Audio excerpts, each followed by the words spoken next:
ओम नमो नारायण। आषाढ़ मास के शुक्ल पक्ष की एकादशी को देवशयनी एकादशी और हरिशयनी एकादशी कहा जाता है। एकादशी का व्रत भगवान श्री हरि को समर्पित होता है। देवशयनी एकादशी के दिन से भगवान श्री हरि 4 महीने के लिए योग निद्रा में चले जाते हैं, तो इस दौरान कोई भी शुभ कार्य नहीं किया जाता। इसी समय से चातुर्मास की शुरुआत भी हो जाती है। चातुर्मास के समय में किसी भी तरह का मांगलिक या भौतिक कार्य तो नहीं होता है, लेकिन तपस्या होती है, इसलिए इसे चातुर्मास भी कहा जाता है। देवशयनी एकादशी के बाद 4 महीने तक सूर्य, चंद्रमा और प्रकृति का तेजस्व तत्व कम हो जाता है, इसलिए कहा जाता है कि देव शयन हो गए हैं। शुभ शक्तियों के कमजोर होने पर किए गए कार्यों के परिणाम भी शुभ नहीं होते, इसलिए चातुर्मास्य के दौरान कोई भी शुभ कार्य करने की मनाही होती है। देवशयनी एकादशी से साधुओं का भ्रमण भी बंद हो जाता है और साधु भी एक जगह पर रुक कर ही प्रभु की साधना किया करते हैं।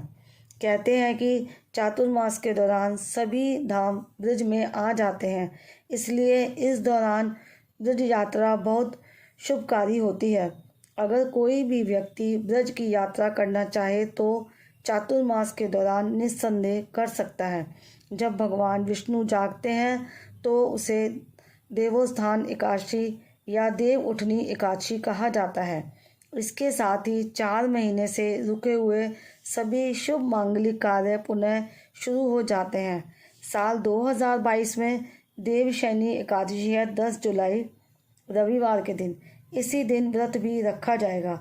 देवशयनी एकादशी का व्रत रखने और इस दिन भगवान श्री हरि की विधिवत पूजा करने से और विशेष प्रकार के मंत्र का जाप करने से सभी प्रकार के पापों का नाश हो जाता है। सारी परेशानियां समाप्त हो जाती हैं, मन शुद्ध होता है और जन्म जन्मांतर के पापों के नाश के साथ ही अंत में मोक्ष की प्राप्ति भी होती है। देवशयनी एकादशी के दिन अपने घर में भगवान श्री हरि की पूजा करने के बाद रात के समय भगवान को शयन कराया जाता है। शयन कराते समय इस मंत्र का जाप जरूर करना चाहिए। मंत्र है सुप्ते त्वयि जगन्नाथ जगत सुप्त वेदिदम विबुद्धे व्यधि भूयेत जगत सब चराचरम। अर्थात हे प्रभु, आपके जागने से पूरी सृष्टि जाग जाती है और आपके सोने से पूरी सृष्टि चर और अचर सो जाते हैं। आपकी कृपा से ही यह सृष्टि सोती है और जागती है। हे प्रभु, आपकी करुणा से हमारे ऊपर कृपा दृष्टि बनाए रखिए। आइए अब जानते हैं आषाढ़ मास के शुक्ल पक्ष की देवशयनी एकादशी के बारे में कि एकादशी और द्वादशी तिथि कब से कब तक रहेंगी। इन दोनों ही दिनों में सूर्योदय और सूर्यास्त का समय क्या रहेगा, व्रत कब रखकर कब खोलना है और व्रत पारण का शुभ मुहूर्त कब से कब तक रहेगा। साथ ही राहु काल का समय कब से कब तक रहेगा, क्योंकि राहु काल का समय अशुभ समयों में गिना जाता है। इस समय में की गई पूजा पाठ का किसी भी तरह का कोई फल शुभ नहीं मिलता है। 10 जुलाई रविवार के दिन देवशयनी एकादशी है और व्रत भी इसी दिन रखा जाएगा, चाहे गृहस्थ लोग हों या वैष्णव जन हो। 10 जुलाई को ही इस बार व्रत रहेगा। एकादशी की तिथि प्रारंभ होगी 9 जुलाई शनिवार की शाम 4:40 से, जिसकी समाप्ति होगी 10 जुलाई रविवार की दोपहर 2:14 पर।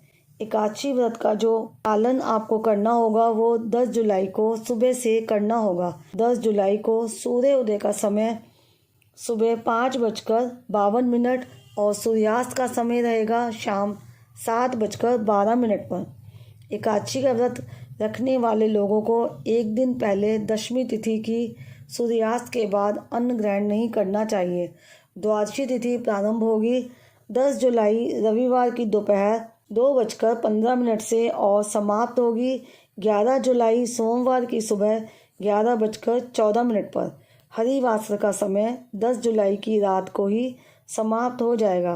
11 जुलाई सोमवार को सूर्य उदय का समय रहेगा सुबह 5:52।